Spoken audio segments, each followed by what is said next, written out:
trước khi lên CD thì đặt hàng không thì vẫn còn.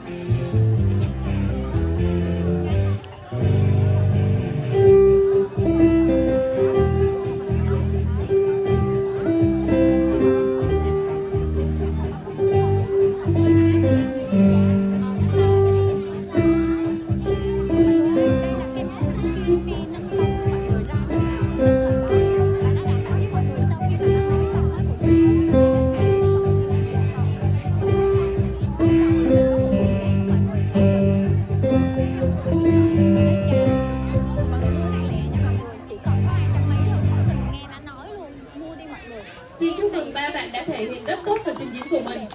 Tôi xin mời ba con trở về sân khấu để mình chào quý vị khán giả nha. Trời ơi, em tặng hàng chưa? Thì đợt trước em mua đó. Đẹp không em? Đẹp, đến động luôn.